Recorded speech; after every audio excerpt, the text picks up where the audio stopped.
Dobar dan svima, dobrodošli na još jedan kratki video u kome delim savete vezane za opšte stvari u informacionim tehnologijama.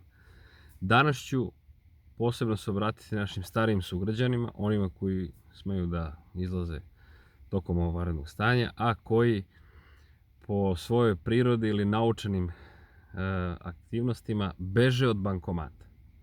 Znači, imaju kartice, imaju Visa, Master kartice, imaju debitne, kreditne, platne kartice i tako dalje, ali kada vide bankomat, kreću u šprint.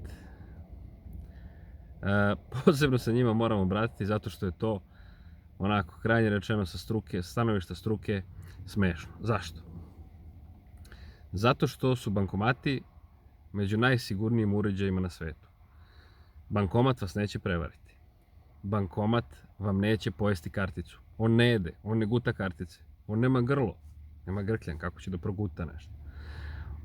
Naravno, šalim se, međutim, dešava se da dođe do zastoja u radu, dešava se da dođe do neizbacivanja novca ili tako dalje, ali vi ste potpuno bezbedni. Neće se desiti da vam novac ne izda, a da vam skine sa računa i da vam u kratkom vremenskom periodu ne vrati se taj iznos na račun. Znači, postoje sigurnosne procedure koje čuvaju vaše stanje računa, jer je taj zapis najčuvanija stvar kod bankarskog sektora. Banke to odlično rade.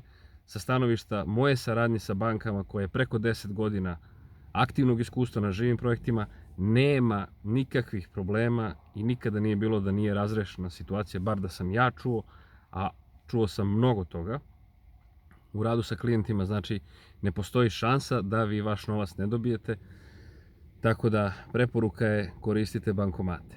Zašto? Zato što nećete čekati u redu, vrlo je jednostavno. Ovo se ne odnosi na onu grupu penzionera ili starih ljudi koji žele da čekaju u redu, koji žele da proćeskaju, popričaju i da ubiju malo vremena. Na njih se ovo ne odnosi. Oni treba da čekaju i oni ne moraju da koriste bankomat. Međutim, za ovu mnogo veću populaciju, a to je ona koja voli svoje vreme, poštuje ga i ceni ga, koristi svoje vreme da bi se igrala sa unucima ili radila nešto što voli, odstavila više vremena za svoj hobi, ovo je upravo za njih. Znači, koristite slobodno bankomat, bilo kakav problem da imate, obratite svojoj filijali, na poleđini svake kartice imate napisan kontakt telefon, šta ako i tako dalje, znači pozvati ako ima problem sa bankomatom. Ako se desi, imate i na bankomatu zapisano broj telefona, šta u slučaju da vam nestane kartice i tako dalje. Kome se javljate?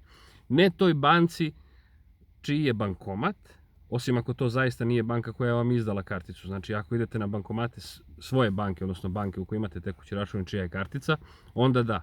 Ali ako ste na nekom eksternom bankomatu neke druge banke, javljate se svojoj banci, jer ove ostale banke po službenoj dužnosti dostavljaju kartice matičnim bankama, onda vas banka kontaktira. Tako da, zapisi su sigurni. Moram se pozvati ovde na mog druga Nešu, Nebojšu Ivaniša iz Inđije i njegovu suprugu Sanju. Znači, da je on sad ovde, on bi vam rekao koliko je taj zapis siguran. Znači, najsigurnija stvar na svetu, sa replikacijama, sa backupom, sa online backupom, daily backupom i tako dalje i tako dalje.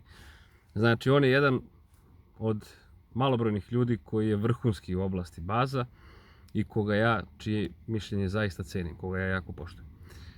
Dosta sarađujemo i da je on sad tu, kažem, Neša bi vam rekao, koristite slobodno baze i bankomate. Nadam se da sam bar deo ljudi uspeo da ohrabrim ovim videom da koriste bankomate. Ako jesam, super. Ako ima vas koji se još dvoumite, niste baš sigurni, probajte. Šta imate da izgubite? Ništa. Probajte. Cenite svoje vreme, odvojite ga za unuke, igrajte se sa unucima, nemojte čekati u redu, besmisleno. Pozdrav od mene i do sljedećeg videa.